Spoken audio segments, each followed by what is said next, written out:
வணக்கம். கடந்த ஆண்டு நவம்பர் மாதம்னு நினைக்கிறேன். டேட் எனக்கு சரியா ஞாபகம் இல்ல. அண்ணா நகர் பகுதியில ஒரு கொடூரமான ஒரு ஆக்சிடென்ட் ஒண்ணு நடந்திருக்கு. நள்ளிரவு 2:30 மணி அண்ணா நகர் பகுதியில ஒரு செக்யூரிட்டி அ அ கார்டு வந்து ஒரு சூப்பர் மார்க்கெட் பக்கத்தில நைட் டியூட்டிக்காக இருந்திருக்காரு. கூட ஒரு 5, 6 பேர் வந்து காலேஜ் ஸ்டூடண்ட்ஸ் அவங்களும் கூட இருந்திருக்காங்க. அந்த பேவ்மெண்ட் பக்கத்தில. ஒரு கார் ரொம்ப வேகமா வந்தது. உள்ள வந்து 2, 3 பேர் இருந்திருப்பாங்கன்னு நினைக்கிறேன் காருக்குள்ள. வந்து இவங்க மேல மோதி 2 பேரு இறந்திருக்காங்க. 5 பேரு ஹாஸ்பிட்டல்ல தீவிரமான சிகிச்சைக்காக அட்மிட் ஆயிருக்காங்க. விசாரணையில என்ன தெரிய வருது அப்டின்னா வந்தது, இந்த டிரைவர் வந்து போலீஸ் வந்து இந்த டிரைவர வந்து பிடிச்சுட்டாங்க. விசாரணையில என்ன தெரிய வந்தது அப்டின்னா, காரணம் மது, போதை. இது 2 தான் காரணம். இதே கடந்த ஆண்டு டைம்ஸ் ஆஃப் இந்தியா நியூஸ் பேப்பர்ல ஒரு ஆர்டிக்கிள் ஒண்ணு வந்துச்சு. அவங்க வந்து மத்த சிட்டீஸ் எல்லாம் கம்பேர் பண்ணும்போது சென்னையில வந்து இந்த ட்ரக் கல்ச்சர் வந்து ரொம்ப ஜாஸ்தியாயிட்டே வருது. அப்படின்ட்டு கிளியரா வந்து அவங்க வந்து போட்டிருந்தாங்க. கூடிய சீக்கிரத்தில வந்து தமிழ்நாடு வந்து குறிப்பா சென்னை வந்து ட்ரக் கேபிட்டல் ஆஃப் இந்தியா அப்படின்ட்டு கூட சொல்றதுக்கான வாய்ப்பு எல்லாமே இருக்கு அப்படின்னு சொல்லியிருந்தாங்க. குறிப்பா இந்த வீடியோவுல நான் பேச போற ட்ரக்கு ரொம்ப அதிகமா அதிகரிச்சுட்டு வருது அப்படிங்கிற அந்த கவலையும் தெரிவிச்சிருந்தாங்க அந்த ஆர்டிக்கல்ல. அதாவது சென்னை வந்து இந்த போதைப் பொருட்கள்லாம் அனுப்புறதுக்கு ஒரு முக்கியமான ஒரு மையமா வந்து மாறிக்கிட்டே வருது அப்படின்ட்டு வந்து என்சிபி அதாவது நார்காட்டிக்ஸ் கண்ட்ரோல் பியூரோ அப்படின்னு சொல்லக்கூடிய ஒரு மத்திய அமைப்பு அது. போதைப் பொருளுக்கான கட்டுப்பாட்டுக்கான ஒரு மத்திய அமைப்பு. அது வந்து தெரிவிச்சிருந்தது. இதன் தொடர்ச்சியா தான் சமீபத்தில 2 நாள் முன்னாடி டெல்லி போலீஸும், என்சிபியும் சேர்ந்து ஒரு கும்பல வந்து போதைப் பொருள் கடத்தல் கும்பல வந்து பிடிச்சிருக்காங்க. அந்த 3 பேர் வந்து தமிழ்காரங்க தான். தமிழகத்தைச் சேர்ந்தவங்க தான். கூடுதலா ஒரு முக்கியமான தகவலையும் நான் வந்து வீடியோவுடைய எண்ட்ல வந்து நான் பதிவு பண்ண போறேன். ஸோ வீடியோவ வந்து தொடர்ந்து பாருங்க. வீடியோக்குள்ள போறதுக்கு முன்னாடி சப்ஸ்கிரைப் பண்ணுங்க, லைக் பண்ணுங்க, தொடர்ந்து வீடியோஸ்லாம் பாருங்க. இந்த போதைப் பொருள் கடத்துறவங்கலாம் வந்து நீங்க யோசிச்சு பார்த்துருக்கீங்களா? ஏன் டெல்லிய வந்து சூஸ் பண்ணியிருக்காங்க? எப்பவுமே வந்து இந்த போதைப் பொருள்லாம் மாட்டுறது வந்து முக்காவாசி இருக்கும். 80%க்கு மேல வந்து டெல்லியில தான் இருக்கும். இந்த டெல்லி விமான நிலையத்தில தான் வந்து கடத்தல் பண்ணும்போது மாட்டிப்பாங்க. ஏன்னா, ஏன் மும்பைலலாம் மாட்டுறதில்ல. சென்னை ஏர்போர்ட்டு, பெங்களூர் ஏர்போர்ட் இதெல்லாம் ரொம்ப பிஸியான ஏர்போர்ட்ஸ். இங்கலாம் வந்து ஏன் வந்து அவ்வளவா வந்து அதெல்லாம் மாட்டுறது இல்ல? அந்த அளவுக்கு டெல்லி அளவுக்கு ஏன் வந்து மாட்டுறது இல்ல அப்டின்னா, அதுக்கு வந்து ஒரே காரணம் தான். டெல்லி வந்து ரொம்ப பிஸியான ஏர்போர்ட் இருக்கு இல்லையா? தலைநகரம் அது. அந்த எம்பிக்கள், எம்எல்ஏக்கள் அதெல்லாம் நெறைய பேரு வந்துட்டு போகக்கூடியவங்க. ஃபாரின் டிக்னிட்டரிஸ்லாம் நெறைய பேர் வந்துட்டு போகக்கூடியவங்க. அவங்கள வந்து ஆ அடிக்கடி வந்து செக்கிங், செக்யூரிட்டி இந்த இதெல்லாம் வந்து ரொம்ப அவங்கள வந்து அவங்களுக்கான சில புரோட்டோகால்ஸ்லாம் இருக்கும். அத வச்சு தான் அவங்க வந்து அந்த செக்யூரிட்டி அதெல்லாம் பண்ணுவாங்க. ஸோ அதெல்லாம் வந்து அந்த அவங்களுக்கான கெடுபிடியே நெறைய இருக்கும்போது, அவங்க வந்து இந்த ஸ்மக்கிள் பண்றவங்க கிட்ட வந்து நெறைய வந்து ஃபோக்கஸ் வந்து அவ்வளவா போகாது. அதுக்காக தான் டெல்லிய வந்து ஸ்மக்கிள் பண்றவங்கலாம் வந்து நெறைய பேர் வந்து சூஸ் பண்றதுக்கான முக்கியமான காரணமே. முதல்ல இதோடைய பின்னணிய பத்தி பார்க்கலாம். அமெரிக்காலேருந்து ஒரு டிப் ஆஃப் கால் வந்து நியூசிலாந்து, ஆஸ்திரேலியாவுக்கு போயிருக்கு. அமெரிக்கால இருக்கிற ட்ரக் ஏஜென்சி வந்து இன்டர்நேஷனல் லெவல்ல ரொம்ப தீவிரமா கண்காணிக்கக்கூடிய ஒரு அமைப்பு. அது வந்து ஒரு டிப் ஆஃப் குடுக்குதுன்னா, அது வந்து ரொம்ப இம்பார்ட்டன்ட்டான ஒரு விஷயம் தான். ஸோ அது வந்து ஆஸ்திரேலியாவுக்கும், கனடாவுக்கும், ஆஸ்திரேலியாவுக்கும், நியூசிலாண்டுக்கும் என்ன சொல்லியிருக்கு அப்டின்னா, இந்த மாரி சில கன்சைன்மெண்ட்ஸ்ல வந்து ட்ரக் வந்து ஸ்மக்கிள் பண்றாங்க. குறிப்பா இந்த மெத்அம்ஃபெட்டமைன் அப்படிங்கிற ஒரு ட்ரக்க வந்து ஸ்மக்கிள் பண்றாங்க அப்படின்னு சொல்லிட்டு அந்த தகவல குடுத்துருக்கு. ஸோ இவங்களும் ஆஸ்திரேலியாவும், நியூசிலாண்டுல சேர்ந்த அதிகாரிகளும் என்ன பண்ணியிருக்காங்க அப்படின்னா, அவங்க வந்து அத வந்து ஆய்வு செஞ்சு என்ன சொல்லியிருக்காங்க இந்த மாரி என்ன சொல்லியிருக்காங்கன்னா, இந்த மாரி மெத்அம்ஃபெட்டமைன் ட்ரக்க வந்து டைரக்ட்டா வந்து ஸ்மக்கிள் பண்ணாம, ஸ்மக்கிள் ஆகாம, அந்த மெத்அம்ஃபெட்டமைன்ங்கிற போதைப் பொருள வந்து தயாரிக்கக்கூடிய சூடோஎஃபிட்ரின் அப்படின்னு ஒரு மூலப்பொருள் இருக்கு. அத வச்சு தான் இந்த எம்ஃபெட்டமைன் அதாவது மெத் அப்படின்னும் சொல்லுவாங்க அத. அத வந்து தயாரிக்கிறாங்க. அந்த சூடோஎஃபிட்ரின தான் வந்து அவங்க வந்து ஸ்மக்கிள் பண்றாங்க. எப்படி ஸ்மக்கிள் பண்றாங்க அப்படின்னா, காஞ்ச தேங்காய் பொடி இருக்கு இல்லையா? அத வந்து ஏன்னா இது வந்து வெள்ள கலர்ல தான் இருக்கும். அத வந்து காஞ்ச தேங்காய் பொடியிலயோ, இல்லாட்டி ஹெல்த் மிக்ஸ்லயோ அதாவது சத்து மாவு இருக்கு இல்லையா? சத்து மாவுலயோ மிக்ஸ் பண்ணி, அவங்க வந்து அந்த எக்ஸ்போர்ட்டுங்கிற பேர்ல வந்து அத வந்து அப்படியே ஸ்மக்கிள் பண்ணி கடத்துறாங்க. அப்படிங்கிற இந்த இன்ஃபர்மேஷனை தெரிவிச்சிருந்தாங்க. அவங்களும் வந்து கண்டுபிடிச்சிருந்தாங்க. கண்டுபிடிச்சு முக்கியமாக இந்த கன்சைன்மெண்ட்ஸ்லாம் வந்து இந்தியாவிலேருந்து தான் வருது அப்படின்னு சொல்லிட்டு இந்தியாவில் இருக்கிற ஏஜென்சிஸ்க்கும் அவங்க வந்து அந்த தகவலை வந்து சொல்லியிருக்காங்க. மெத் எம்ஃபெட்டமைன், அதாவது இது வந்து என்ன அப்படின்னு பார்த்தோம்னா, இது வந்து இது மெத்துன்னு சொல்லுவாங்க, இல்லாட்டி நான் சொன்ன மாதிரி கிறிஸ்டல் மெத் அப்படின்னு சொல்லுவாங்க. இது உலகளவில் இதற்கான சந்தை விலை வந்து 1 கிலோவுக்கு 1.5 கோடி சந்தை விலை. நான் கம்மியாக கூட சொல்லலாம். ஆஸ்திரேலியாலேயும் நியூசிலாண்ட்லேயும் இது வந்து ரொம்ப பிரபலமாக வந்து, முக்கியமாக ஆஸ்திரேலியா நியூசிலாண்டில் ரொம்ப பிரபலமாக இருக்கக்கூடிய ஒரு போதைப்பொருள் இது. ராஜபோகம் அப்படிங்கிறத கூட சொல்லுவாங்க இதை. அதாவது உச்சத்தில் இருக்கிற போகம்னா இதுதான். அந்த சூடோ எஃபிட்ரின் மூலமாக செய்யக்கூடிய இந்த மெத் அப்படிங்கிற இந்த போதைப்பொருள் தான் அப்படிங்கிறது தான் ஜென்ரலாக வந்து எல்லாருக்கும் உள்ள அபிப்பிராயம். இந்த ட்ரக்கு குறிப்பாக எதுக்காக பயன்படுத்துகிறாங்க அப்படிங்கிறதுக்குள்ளலாம் போக விரும்பலை. முக்கியமாக இந்த ட்ரக்கு வந்து உடைய டிமாண்ட் வந்து ஏன் இவ்வளோ அதிகமாக இருக்குது அப்படிங்கிற ஒரு காரணம் எனக்கு என்ன படுது அப்படின்னா, இது வந்து பண்ணுறதுக்கு, இந்த ட்ரக்கை வந்து பண்ணுறதுக்கு வந்து ரொம்ப பெரிய வேர் ஹவுஸ் அதெல்லாம் தேவையில்லை. ஒருத்தர் வந்து இந்த ட்ரக்கை வந்து பண்ணிட முடியாது. ஒரு ட்ரக் கார்ட்டல் இல்லை ஒரு சிண்டிகேட் அப்படின்னு வச்சுருக்கிறவங்க தான் இந்த ட்ரக்கெல்லாம் பண்ண முடியும். பட் ஆனால் பண்ணக்கூடிய ப்ராசஸ் வந்து ரொம்ப காம்ப்ளிகேட்டடாக இருக்கிற மாதிரி தெரியல. சின்ன சின்ன குவான்டிட்டிஸில் வந்து ஈஸியாக வந்து இவங்க வந்து இதை வந்து கடத்திட்டு போகலாம்.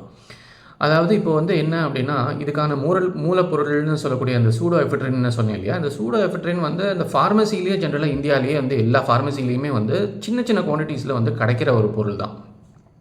நீங்கள் ஃபார்மசிஸில் கூட இந்த சூடோ எஃபிட்ரின் வந்து ஷெல்ஃபுக்கு ரொம்ப பேக் சைடில் வச்சுருப்பாங்க, ஏன்னா பாதுகாப்பு கருதி. அது வந்து ஜென்ரலாக இந்த சூடோஎஃபிட்ரின் வந்து இந்த சளி மருந்துகள் இருக்கு இல்லையா, அந்த சளி மருந்துகள், இந்த ஆஸ்துமாக்காக எடுத்துக்கக்கூடிய இன்ஹேலர்ஸ், இந்த இதில் வந்து ஜென்ரலாக இருக்கக்கூடிய ஒரு மூலப்பொருள் இது. அது ரொம்ப லிமிட்டட் குவான்டிட்டிஸில் தான் வந்து இந்தியாவில் வந்து எல்லோரும் வாங்கக்கூடிய பெர்மிஷனே இருக்குது. ஆனால் இந்த கைதான இந்த 2 நாளைக்கு முன்னாடி கைதான இந்த சம்பவத்தை பார்த்தீங்கன்னா, கிட்டத்தட்ட ஒரு 3 வருஷமாக அவங்க ஒரு 45 கன்சைன்மெண்ட் கிட்ட அவங்க வந்து அனுப்பிச்சிருக்கிறதா வந்து நம்மளுக்கு வந்து தெரிய வருது.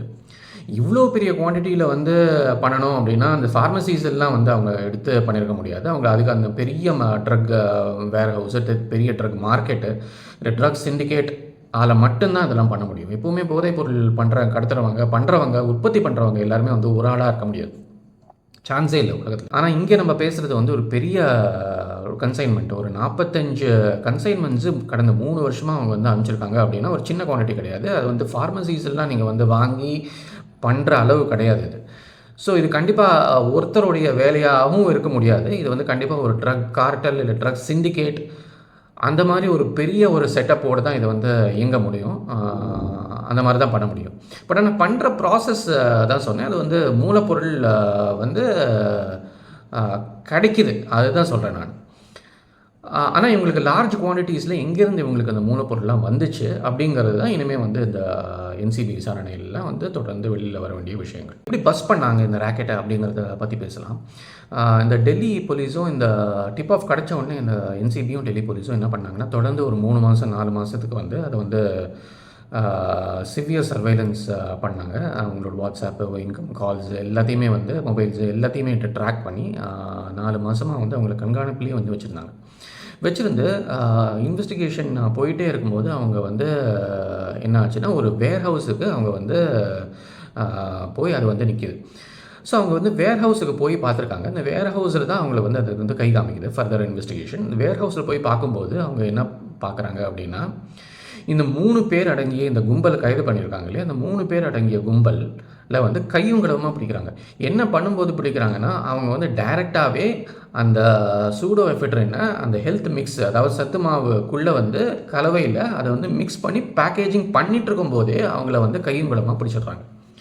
பிடிச்சதுக்கப்புறமா அவங்களுக்கு ஒரு 50 இல்லை 75 கிலோ அந்த சூடோ எஃபிட்ரின் வந்து கிடைக்கிது, கேப்சர் பண்ணிடுறாங்க. தமிழகத்தை சேர்ந்த இந்த கும்பல் வந்து சர்வதேச அளவில் 3500 கிலோவுக்கு இந்த சூடோ எஃபிட்ரினை வந்து கடத்திருக்காங்க. அதாவது 45 கன்சைன்மெண்ட்டாக கடந்த 3 வருஷமாகவே அவங்க வந்து கடத்திட்டு வராங்க தொடர்ந்து. சந்தையில் வந்து இதோடைய விலை வந்து 2000 கோடி மதிப்பு அப்படின்னு அவங்களுக்கு வந்து தெரிய வருது. ஸோ ஃபர்தர் இன்வெஸ்டிகேஷனில் அவங்களுக்கு வந்து என்ன தெரிய வருது அப்படின்னா, ஜாஃபர் சாதிக் அப்படிங்கிற அந்த தமிழில் வந்து ஒரு திரைப்பட தயாரிப்பாளர் அப்படின்னு சொல்லிக்கிறார் அவர் தான் வந்து இதுக்கு வந்து ஒரு மூளையாக செயல்பட்டிருக்காரு அப்படிங்கிறதும் அவருக்கு தெரியுது. ஜாஃபர் சாதிக் கூட இன்னும் 2 பேர், அவருடைய தம்பி, அப்புறம் இன்னொரு ஒரு ஆள், அவங்களும் வந்து இந்த இதில் வந்து ஒரு மூளையாக செயல்பட்டிருக்காங்க, அவங்களும் இதோட சேர்ந்துருக்காங்க அப்படிங்கிறது அவங்களுக்கு வந்து முக்கியமாக தெரிய வருது. இந்த ஜாஃபர் சாதிக் தன்னை ஒரு திரைப்பட தயாரிப்பாளராக வந்து அடையாளப்படுத்திருக்கார். ஒரு 3-4 திரைப்படத்தை வந்து அவர் வந்து தயாரிச்சிருக்காரு. அதோடு சேர்ந்து முக்கியமாக என்ன ஷாக்கிங்காக வந்து நம்மளுக்கு வந்து தெரிய வருது அப்படின்னா, டிஎம்கே இல்லை வந்து ஒரு என்ஆர்ஐ விங்கில் ஒரு முக்கிய உறுப்பினராக ஒரு முக்கியமான ஒரு பதவியில் இருந்திருக்கார். இப்போ அஃப்கோர்ஸ் அவரை வந்து நீக்கிட்டாங்க டிஎம்கேலேருந்து. பட் அந்த பதவியில் அவர் இருந்திருக்கார். இந்த மிச்சாங் புயல் வந்தபோது கூட அவர் வந்து இந்த புயலுக்கான அந்த காசோலையெல்லாம் வந்து உதயநிதி ஸ்டாலினுக்கு வந்து கொடுத்த புகைப்படங்கள் அதெல்லாம் நிறைய வந்தது, எல்லாருமே பார்த்துருப்பீங்க. அது மட்டும் இல்லாமல் இந்த திரைப்படத்துறையில் சேர்ந்த கிட்டத்தட்ட எக்கச்சக்க பேரோட வந்து இவருக்கு வந்து தொடர்பு இருக்குது. நிறைய ஃபோட்டோஸ்லாம் வெளியில் வந்துக்கிட்டே இருக்குது. கமல்ஹாசன் கூட ஃபோட்டோஸ் வருது, விஜய் சேதுபதி கூட ஃபோட்டோஸ் வருது, அமீர் கூட ஃபோட்டோஸ் வருது. எல்லாருக்கூடையுமே வந்து இவர் வந்து நல்ல ஒரு நெருங்கிய வட்டத்தில் தான் இருந்திருக்காரு அப்படிங்கிற அந்த ப்ரூஃப் வந்து நம்மளுக்கு வந்து இந்த ஃபோட்டோஸ் மூலமாக நம்மளுக்கு வந்து கிடைக்கிது. திரைத்துறையை சேர்ந்த வரைக்கும், தமிழ் திரைத்துறையை சேர்ந்த வரைக்கும் இந்த கடத்தல் பணம் வந்து அவங்க யூஸ் பண்ணி திரைப்படங்களை பண்ணியிருக்காங்களா இல்லையா அப்படிங்கிறத வந்து இனிமேல் தான் தெரிய வரும். ஏன்னா பாலிவுட்டில் வந்து இந்த கடத்தல்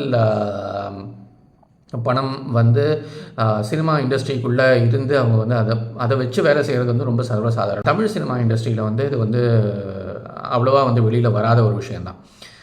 ஆனால் இதெல்லாம் வந்து என்ன இனிமேல் தான் விசாரணையில் வந்து ஃபர்தராக வந்து இதெல்லாம் தெரிய வரும். ஒரு விஷயம் மட்டும் நான் சொல்லிக்கிறேன். இந்த சீஃப் மினிஸ்டர் ஆகட்டும், இல்லாட்டி உதயநிதி ஆகட்டும், இந்த அவங்கள வந்து சந்திக்க வரவங்க வந்து எக்கச்சக்கம் பேர் இருப்பாங்க. ஸோ எல்லாரையும் வந்து யார் சந்திக்க வராங்க, சில சமயம் அவங்களுக்கு வந்து அந்த கூட்டத்தில் யார் சந்திக்க வராங்க, யார் சந்திக்க வரதில்லை அப்படிங்கிற அந்த ஃபுல் இதுவும் இருக்காது. ஃபுல் அவேர்னஸும் அவங்களுக்கு வந்து இருக்குமாங்கிறது வந்து கொஞ்சம் சந்தேகமான விஷயந்தான். அது வந்து ஒரு ஆங்கிளில் நம்ம வந்து அந்த மாதிரி வேணால் பார்க்கலாம். ஆனால் முக்கியமாக நான் வந்து என்ன பார்க்குறேன் அப்படின்னா, அவங்க உதயநிதி ஸ்டாலினுடைய ஒய்ஃப் வந்து கிருத்திகா ஸ்டாலின், உதயநிதி ஸ்டாலின், அவங்களும் வந்து படம்லாம் எடுக்கிறாங்க, எல்லாம் பண்ணுறாங்க. அவங்களுடைய ஒரு படத்தை இந்த ஜாஃபர் சாதிக் வந்து தயாரிக்கிறார். தவிர திரைத்துறையில் இருக்கிற எல்லா பிரபலங்களும் இவர் அந்த வட்டத்தில் தான் இவர் வந்து இருக்கார் அப்படிங்கிறத நான் முன்னாடியே சொன்னேன். இவ்வளவு பணம் வந்து திரைத்துறைக்கு வந்து ஒரு படம் தயாரிக்கும் போது எங்கேருந்து வருது, அந்த படத்தை அந்த பணத்தோடைய மூலம் என்ன, யார் இதுக்கு பின்னாடி இருக்காங்க, அது சேஃப் தானா அப்படிங்கிற எந்த புரிதலும் இல்லாமல் இந்த திரைத்துறையினர் வந்து அந்த பணத்தை வந்து உபயோகிச்சிருப்பாங்களா அப்படிங்கிற கேள்விக்குறி வந்து எனக்கு வந்து இருக்குது.